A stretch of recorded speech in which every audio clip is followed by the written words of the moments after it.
welcome back to the Weekend Journal here on News Talk 580 WTCM. I'm Jack O'Malley, and this is a show that focuses on Michigan. As I said in the open, folks watch the 24-hour news channels, and everything going on in Washington, or at least you think you do, but people don't really pay attention too close to what's going on in Lansing and the state. One of the topics, one of the things that kind of, when I first started my legislative career, it was and is still a hot topic. Governor Snyder had cleared the way for a tunnel authority to take Line 5 off of the lake bed and put it in a tunnel. And, there's been a lot of hue and cry from environmentalists about having this tunnel on the lake bed, which has been there for 60 plus years. Cold water, fresh water, not deteriorating, yada, yada, yada.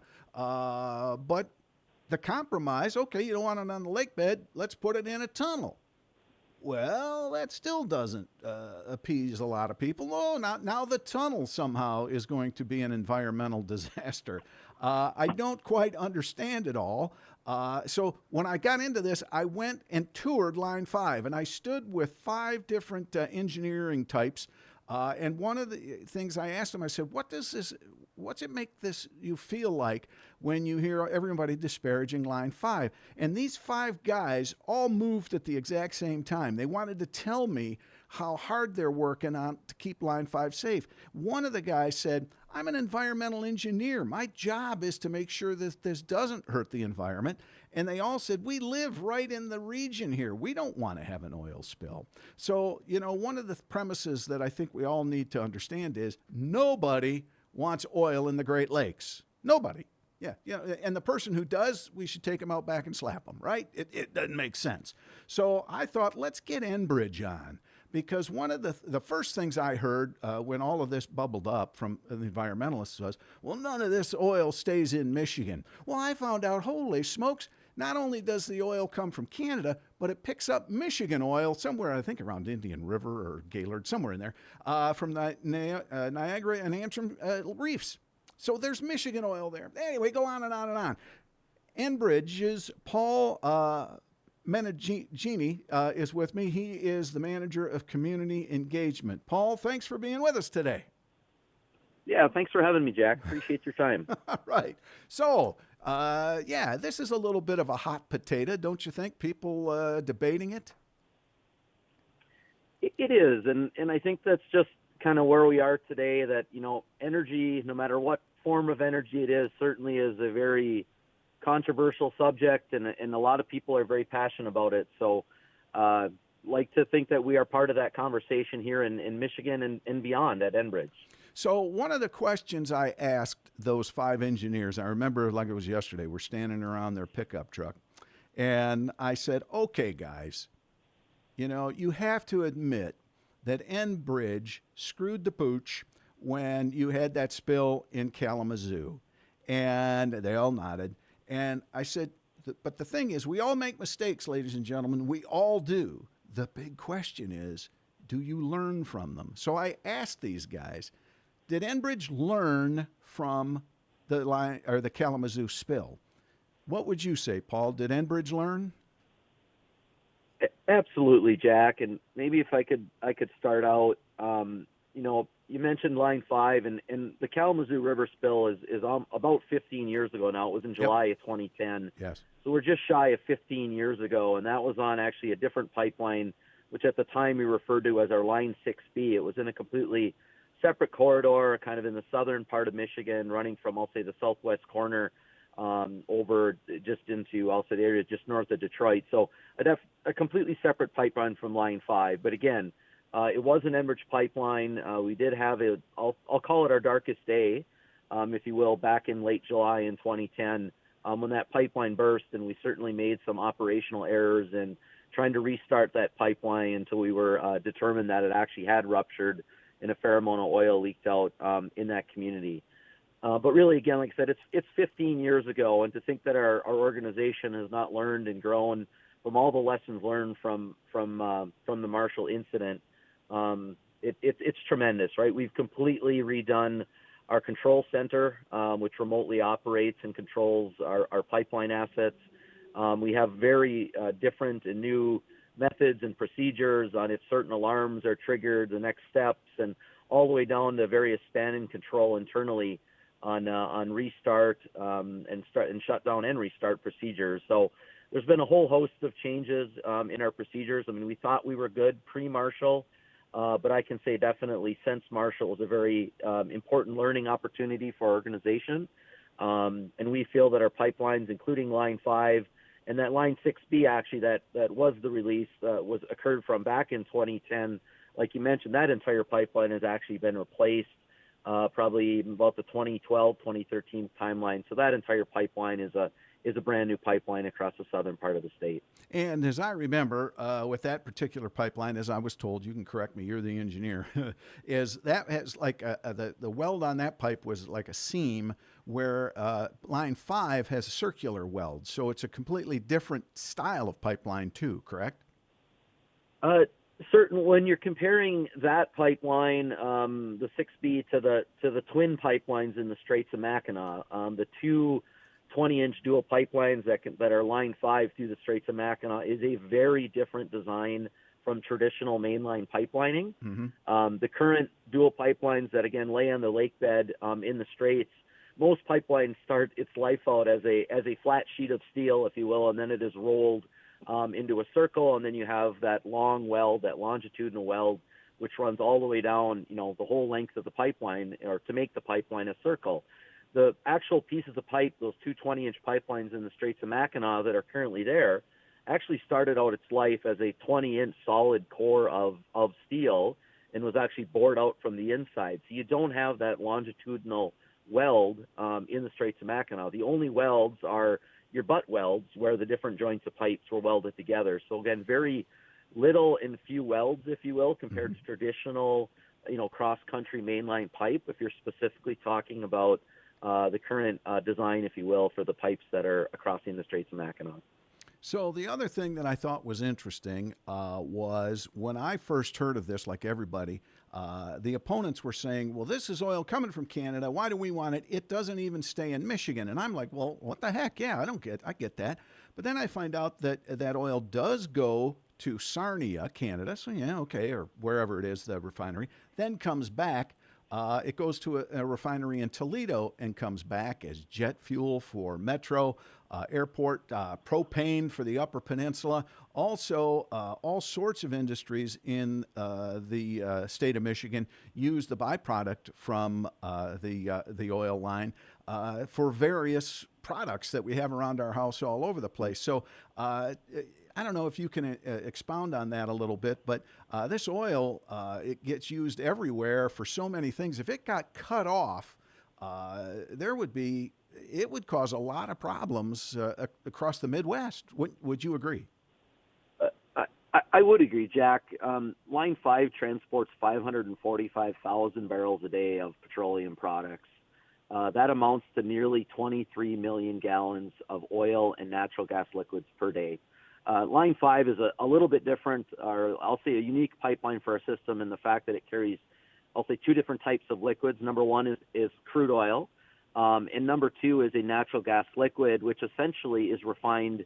It's mostly propane, essentially, once it goes to a depropanization facility. So as an example, Line 5 delivers natural gas liquids to one of our customers in Rapid River, so just north of Escanaba, near where I am calling you from today. They take natural gas liquids off of Line 5, extract the propane from it, and then a little bit of that product actually gets re-injected into Line 5 and goes further to market.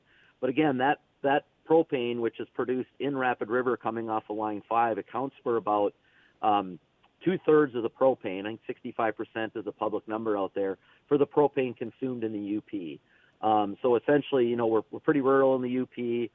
Folks who live outside of some of the towns and villages obviously don't have the connectivity to, natural gas pipelines, door-to-door utility service for gas. So a lot of us do rely on propane as our primary heating source here in the UP. Also, like you mentioned, Line 5 Michigan does produce a little bit of crude oil. I think it's on the order of about 14 to 15,000 barrels a day south of, or in the northern lower peninsula.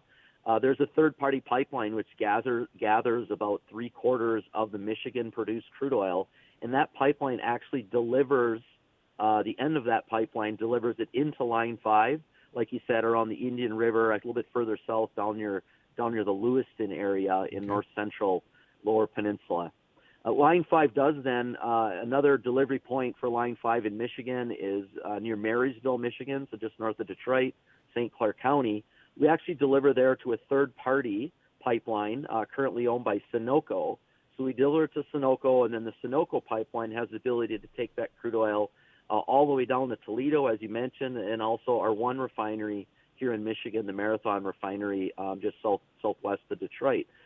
All told, and then it does go back into Canada and feeds, again, refineries and a propanization plant there. And half of that, a lot of that propane that actually comes off of Line 5 in Sarnia or produced is then piped back under the St. Clair River and is stored in Michigan in the large underground storage caverns in St. Clair County. So the Michigan Utilities Commission, there's been a lot of independent studies on this. About half of our propane in Michigan, you can say that what's produced or comes out in the UP, also what is essentially produced or refined in Sarnia, Ontario, but then comes back to Michigan. All told, half of the propane that we use in Michigan comes from Line 5 originally in the form of natural gas liquids. That's over 300 million gallons of propane a day. So that's a tremendous amount of fuel that a lot of us rely on, everything from our barbecue grills to, again, many folks in the rural parts of the state and even the upper Midwest use that product. All told, Line 5 has the ability to provide liquids and natural gas liquids to 10 different refineries through a direct connection to Enbridge or from, again, a third-party pipeline. So that's 5 of those refineries are here on the United States side, and 5 of them are across the border in Ontario and as far east as Quebec. So, again, 10 refineries total, 5 here stateside and 5 in Canada. So that early comment about none of the oil stays in Michigan or the United States was a bit of a fib. Well, and again, we are so integrated with our energy connectivity with Canada, and just to assume that you can take 545,000 barrels out of, some of it in Michigan, some of it in Toledo, again, which feeds into southeast Michigan. A lot of your jet fuel, as an example, is made down in the Toledo refineries, which gets fed up to DTW and a lot of our regional airports in Indiana and in southeast Michigan. To think that we would be whole removing, again, that amount of feedstock for our regional refineries without causing other impacts to the market, I think is a false assumption. So, folks, one of the things I'm going to just interject here is, again, if you haven't figured it out, I am a proponent of the Line 5 and the tunnel. But when I was chair of transportation, I thought, okay, what would happen if Line 5 got shut down? They're not just going to stop selling that oil, right? Companies don't do that. So I held a transportation committee hearing saying, okay, what happens to our roads, et cetera, et cetera? Well, do we want to transport all this oil via tankers on the Great Lakes? Well, there aren't any tankers just sitting there ready for that job. So, but do we want them on the Great Lakes? Do we want Exxon Valdez on Lake Huron? Also, what about rail cars? Well, we don't have the rail and we don't have the tanker cars to handle that much oil in a day. All right, well, what about trucks? Well, we don't have enough trucks. They'd have to make them, and they're years behind. But we'd be looking at keeping that oil moving 24 hours a day, 7 days a week, 365. I believe the number was 3 tanker trucks per mile from, the Michigan border down to Toledo, et cetera, et cetera. So that is not a real eco-friendly solution either. So that's why I say the tunnel seems like a pretty good compromise. So we're talking with Paul Menegini of Enbridge. He's the manager of community engagement. So let's go to the tunnel. It seems like a logical thing. What are the specs on this tunnel? Is it 100 feet below the lake bed? Yeah, thanks for asking, Jack. Yeah. So maybe I'll start. We entered, as you referred to, a series of agreements with the state of Michigan in 2018 after a lot of study, a lot of third-party experts were commissioned by the state and others to really assess petroleum pipelines in general in the state of Michigan, including Line 5.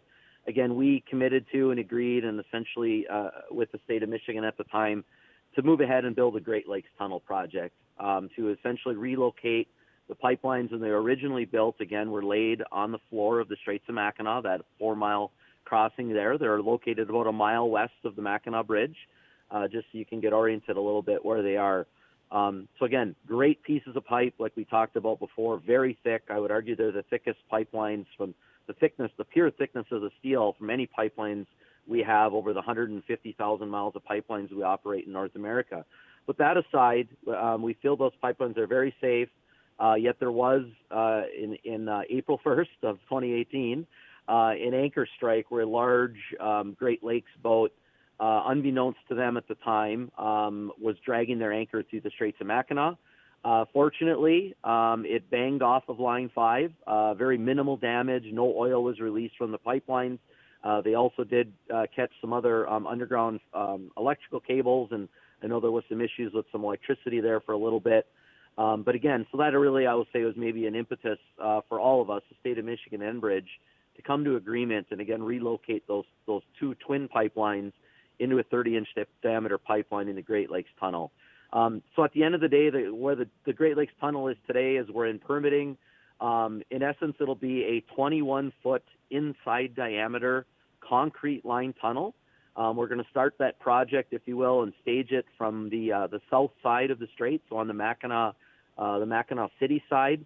And then the machine will bore its way under about 3.5 to 4 mile crossings, and will daylight again west of the bridge on the St. Ignace side after it completes its journey. So once that tunnel is installed, again, well below the lake bed, I would say 100 feet is probably a little bit of a conservative number. Near the shorelines, as a tunnel dives down deep, it might be slightly less than that. But when it's underneath the lake bed, it is well over 100 feet and upwards of 300 feet at some locations below the lake bed. So there'll be no disturbance at all to the bed of the lakes or the crossing. We'll essentially enter from upland on the south side, and the tunnel boring machine will daylight on the north side. So again, no work in the lake per se or disturbance to the lake bottom. When the tunnel's installed, then we're going to install a 30-inch pipeline and pull it through it and connect it to our existing facilities on both sides. The risk of that anchor strike, obviously, is now completely eliminated.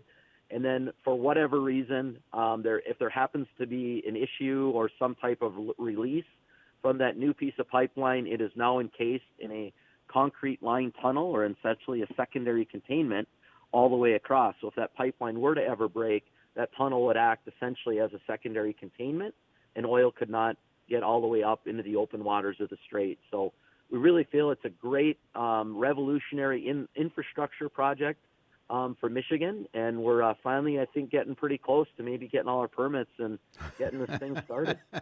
And so with this tunnel, you're now going to be able to have eyeballs on this pipeline too, right? Actually go up and touch it if you needed to. Absolutely. There'll be room, if you will, in the tunnel with a 21-foot tunnel and a 13-inch pipeline in it to get down there if we have to. You know, nowadays pipelines are generally inspected from the inside out, right? A lot of incredible technology that we run through the inside of the pipeline that looks for various, defects or issues, corrosion, cracks and welds, things like that. So really most pipelines get their inspection from the inside out, and we obviously do the same with this in the tunnel. But if, again, there ever was an issue with the pipeline in the tunnel, we are able to get down in there and access it and do any type of repairs that's necessary. Gotcha. Yeah. All right. So now with that, I saw you on the news yesterday. Enbridge has had a information center in St. Ignace. You've kind of upgraded it and renovated it here. Tell us a little bit about that. People can go and actually learn about the pipeline and the tunnel. Absolutely, yeah. I just actually on my way home from St. Ignace here spent the last two evenings there hosting open houses. So back, it was in the fall of 2021. We actually opened we call it the Enbridge Information Center. It's on State Street, right in downtown St. Ignace. So members of the public we host open office hours, so the public can come in and ask questions. We have some informational displays and whatnot in the room. We have a 21-foot circle drawn on the floor so people can get a little bit of an understanding kind of the scale or the size of the eventual tunnel. But again, it was open for about 3.5 years. And this winter, we decided to do a refresh Obviously, things have slowly changed and progressed with the design of the tunnel, progress. So we really did a complete refresh of the tunnel information center, a lot of new panels and displays, a lot of interactive videos that people can watch. But really the key asset that we ordered a model of the tunnel boring machine. So we have a 2-scale model that we added in our information center where people can come in and actually look at a tunnel boring machine, a model 2-scale of the tunnel boring machine. So we have about a 20-foot long, 16-inch in diameter model of which will be very, very, very similar to the actual machine, which we will procure here soon and drill the Great Lakes Tunnel Project for. So really invite people, if you happen to be in St. Ignace this summer or on your way to and from the island. We're generally open from 10 a.m. until about 5 p.m. Monday through Friday. We also open on a few Saturdays when there's some of those larger events in St. Ignace and a lot more traffic in town. So again, invite your viewers to stop by again anytime and learn more about Enbridge, how we keep pipelines safe, how we monitor pipelines, and then again really highlighted by the addition of that mock-up or that to-scale model of a tunnel boring machine, so you can really lay eyes on this really incredible machine that will be digging deep below the lake bed and provide a concrete tunnel so we can relocate Line 5 into it. And we only have a second here, but I was thinking when I saw that report yesterday, tunnel digging is not new. I mean, we've got, the Brooklyn Tunnel and all these different tunnels out there, the Detroit-Windsor Tunnel. Tunneling is old school now, obviously with high-tech cutting equipment. So even here, this is not some revolutionary thing we're doing. Tunnels make sense. Pipelines make sense. And the oil that goes through it, we need it. I have said, and I'm not putting you on the spot here. I'm just saying this to my audience. I have said, after I've learned what I have about the Enbridge, if you are against the Line 5 tunnel, you are just pretty much against oil. So, Paul, we got to get cutting here. I appreciate your information and the work you're doing. Thanks for being with us today. Thank you.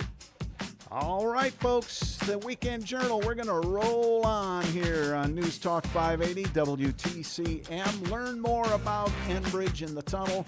I think it makes a ton of sense.